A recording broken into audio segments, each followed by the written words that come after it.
رمضان مبارک کے مہینے میں جو ہمارے معاشرے میں جو طبقہ مالی طور پر پریشان نظر آتا ہے، ان میں ایک سادات کرام کا ایک طبقہ ہے جو رسول پاک علیہ السلام کی آل میں سے ہے۔ لوگ رمضان کے مہینے میں زکوٰۃ نکالتے ہیں اپنے مال کی، تو زکوٰۃ ان لوگوں کو دیتے ہیں جو غیر سید ہے، اور شریعت کا حکم بھی یہی ہے کہ سادات کرام کو اپنے مال کی زکوٰۃ نہیں دی جا سکتی ہے، چونکہ وہ رسول پاک کی آل ہے۔ زکوٰۃ مال کا میل ہے، تو سادات کرام کو سرکار مدینہ صلی اللہ علیہ وسلم نے واضح طور پر فرمایا کہ ان کو زکوٰۃ نہ دی جائے، ان کو زکوٰۃ نہیں دی جا سکتی ہے۔ تو اسی لیے وہ سید حضرات، وہ سادات کرام جو غریب ہے، تنگ دست ہے، محتاج ہے، مالی طور پر دنیا میں کمزور ہے، فائنینشیلی پرابلم میں ہے، ایسے سادات کرام کی مدد کے لیے کوئی آگے ہی نہیں بڑھتا۔ اگر انہیں زکوٰۃ نہیں دی جا سکتی تو اس کا مطلب یہ نہیں کہ ہم ان کی مدد ہی نہیں کر سکتے۔ زکوٰۃ کے علاوہ ہم ان کو ہدیہ دے سکتے ہیں، نذرانہ دے سکتے ہیں، تحفہ دے سکتے ہیں، اور یہ خیال کرے کہ ہمارے جو سادات کرام ہے یہ رسول پاک کی آل میں سے ہے، اور حضور نے فرمایا کہ جس نے میری آل کے ساتھ دنیا میں حسن سلوک کیا،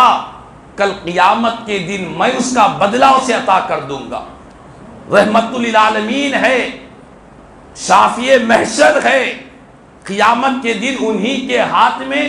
رب تعالیٰ سارے خزانوں کی کنجیاں دنیا میں بھی دیا ہے، آخرت میں بھی دیا ہے۔ میرے آقا فرماتے ہیں کہ جو میری آل کے ساتھ ان کی ضرورت کو، ان کی تنگدستی میں ان کی مدد کرے گا، ان کی ضرورت کا خیال کرے گا، تو میں قیامت کے دن اس کے لیے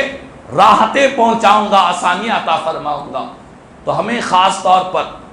رمضان المبارک کے مہینے میں اپنے خاندانوں میں، محلوں میں، پڑوسیوں میں، رشتہ داروں میں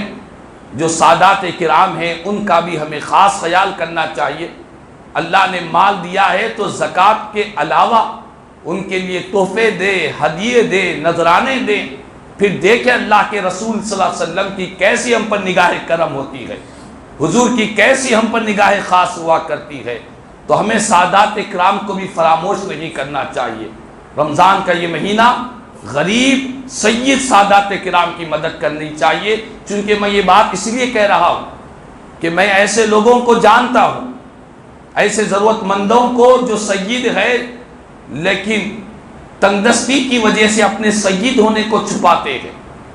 اپنی سید ہونے کو چھپاتے ہیں، اور جب ان سے پوچھا جائے کہ آپ سید ہونے کو چھپا کیوں رہے ہیں، کہتے ہیں کہ اگر سید ہے معلوم ہو جائے تو لوگ ہمیں زکوٰۃ کے پیسے نہیں دیتے، ہماری ضرورتیں کیسی پوری ہوگی۔ اللہ اکبر، یہ کتنے افسوس کی بات ہے، یہ ہمارے لیے کتنی شرم کی بات ہے کہ نبی کی آل ہے، سید ہے، تو اسے فخر ہونا چاہیے اور دنیا کے سامنے ظاہر کرنا چاہیے، لیکن صرف اسی ضرورتوں کی تکمیل نہ ہونے کی وجہ سے وہ اپنے سید ہونے کو چھپا رہے ہیں۔ تو ہمیں چاہیے کہ اس طرح کا معاملہ نہیں ہو، اور ہم سب اپنے سادات کرام کو اپنے سر کا تاج سمجھے کہ رسول پاک کی آل ہے، یہ ہمارے سروں کے تاج ہے، انہی کے ذریعے دین اسلام کی بہار ہے، تو ہمیں ان کا خوب خیال کرنا ہے، ان کی ضرورتوں کو پوری کرنے کی